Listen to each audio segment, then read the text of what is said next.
Important sommet extraordinaire de la CEDEAO ce dimanche 30 juillet à Abuja, en présence des chefs d'État de la Côte d'Ivoire, du Ghana, du Bénin, du Togo, du Sénégal, de la Gambie, de la Mauritanie, du Nigeria, pour condamner avec force le coup d'État militaire survenu au Niger le jeudi 28 juillet et exiger le rétablissement de l'ordre constitutionnel.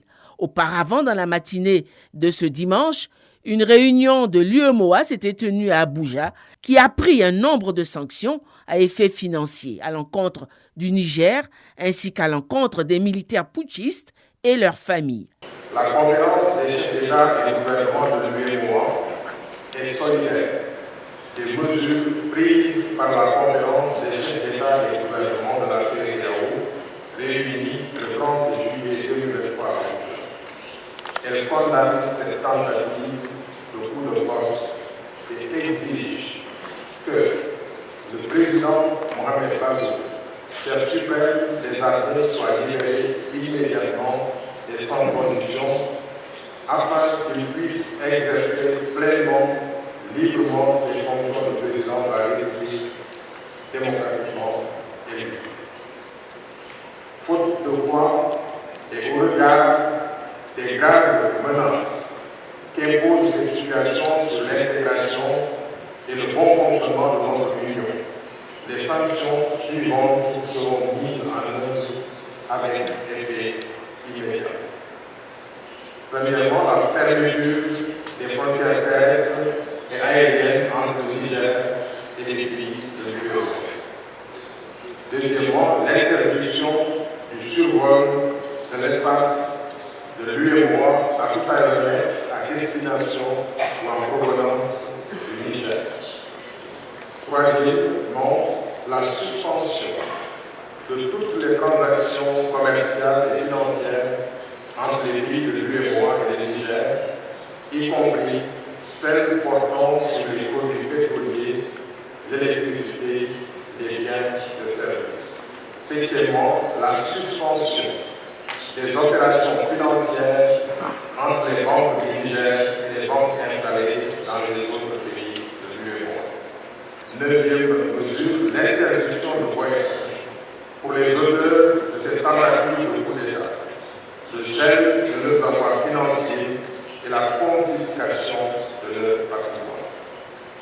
Par ailleurs, les chefs d'État et de gouvernement de l'UEMOA réaffirment que le seul et unique chef d'État du Niger est le président Mohamed Bazoum. En conséquence, seuls les actes officiels émanant de lui et de ses représentants sont reconnus par l'UEMOA. En cas d'atteinte à son intégrité physique, les auteurs seront tenus pour responsables. Le sommet de la CEDEAO a fait montre d'une grande fermeté à l'encontre des putschistes et a réaffirmé son soutien sans faille au président Mohamed Bazoum, toujours détenu au palais présidentiel avec sa famille. Et pour la première fois, la CEDEAO n'exclut pas le recours à la force pour contraindre les putschistes. Au cas où les exigences de la conférence ne sont pas satisfaites dans un intervalle d'une semaine, la conférence prendra toutes les mesures pour restaurer l'ordre constitutionnel en République du Niger. De telles mesures pourraient inclure l'usage de la force. À cet effet, les chefs d'état-major de la CEDEAO devront se réunir immédiatement. Nous tenons pour responsables toutes les personnes responsables de la violence et de la terreur par rapport aux biens, aux vies et aux citoyens du Niger. L'Union africaine a apporté son soutien à la CEDEAO dans sa prise de sanctions.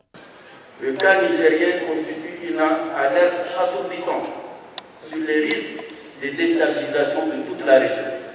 Le caractère insensé de ce coup d'État, sa violation flagrante des principes de l'Union africaine et de la CEDEAO, et les menaces graves et réelles qu'il fait peser sur la stabilité des États de la région font qu'il doit être résolument combattu. Ce coup d'État, comme d'ailleurs tous les changements anticonstitutionnels, par le biais desquels les militaires s'installent au pouvoir, doivent totalement cessé. Le sommet a pris fin par une motion de remerciement adressée par le président de la République Alassane Ouattara au président du Nigeria. Les membres de la conférence des chefs d'État et de gouvernement de la CEDEAO, réunis à Abuja le dimanche 30 juillet 2023, expriment leur profonde gratitude à son Excellence Bola Ahmed Tinubu, président de la République fédérale du Nigeria, au gouvernement et au peuple du Nigeria pour l'accueil chaleureux et fraternel qui leur a été réservé, ainsi que les excellents moyens mis à leur disposition pour assurer le bon déroulement de leurs travaux. Monsieur le Président, donc au nom de tous mes pairs, je voudrais vous dire un grand merci pour non seulement l'accueil, mais l'efficacité de nos entretiens et de nos échanges, y compris hier nuit, jusqu'à minuit. C'est dire l'importance et l'urgence que vous accordez à cette situation du Niger comme nous tous. Merci pour votre leadership. Fait à Abuja le 30 juillet 2023, la conférence. Après sa participation à ce sommet, le président de la République a regagné Abidjan.